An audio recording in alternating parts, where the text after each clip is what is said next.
Syria में अभी एक भी युद्ध पूरी तरह से खत्म भी नहीं हुआ है, लेकिन इसी बीच अब दमिश्क में एक बहुत बड़े युद्ध की आहट सुनाई दे रही है।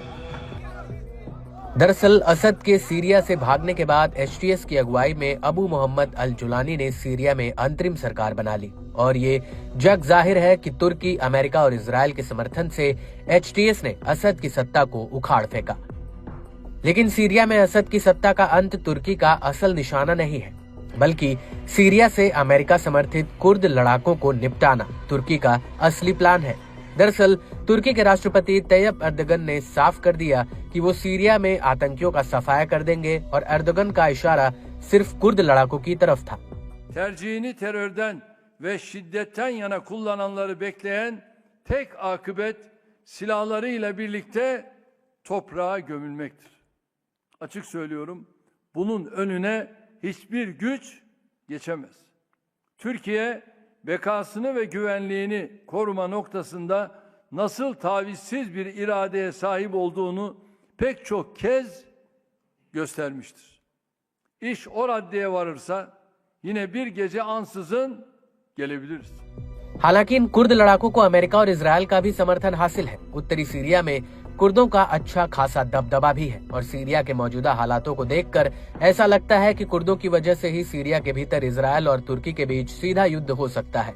वो इसलिए क्योंकि इजरायल के रक्षा बजट और रणनीतिक सुरक्षा पर बनी नागेल कमेटी ने इजरायल को चेतावनी दी है कि उसे तुर्की के साथ सीधे टकराव के लिए तैयार हो जाना चाहिए।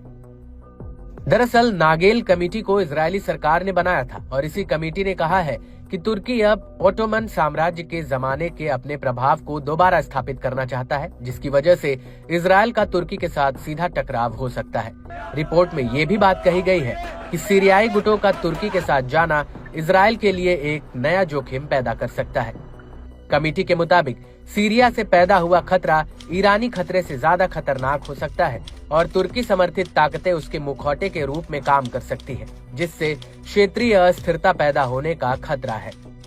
आपको बता दें कि इस कमेटी ने इजरायली सरकार से अगले 5 सालों के लिए रक्षा बजट बढ़ाकर $15 अरब करने की सिफारिश की है। इसके अलावा कमेटी का कहना है कि इजरायल की सुरक्षा और मजबूत करने के लिए सरकार को अतिरिक्त F-15 लड़ाकू जेट्स, रिफ्यूलिंग एयरक्राफ्ट, ड्रोन्स और सैटेलाइट से lace long range missile system को और ज्यादा खरीदना चाहिए। इस सब के बीच आपको ये भी बता दें कि उत्तरी सीरिया के मनबिस के आसपास तुर्की समर्थित और कुर्द लड़ाकों में भीषण जंग चल रही है और इस लड़ाई में अभी तक 101 लड़ाकों की जान चली गई है, जिसमें 85 लड़ाके तुर्की के समर्थन वाले हैं, जबकि 16 लड़ाके कुर्द हैं। आपको बता दें कि ये जानकारी ब्रिटेन की Syrian observatory for human rights ने दी है। वहीं कुर्द संगठन SDF का कहना है कि उसने तुर्की के कई ड्रोन हमलों को नाकाम किया।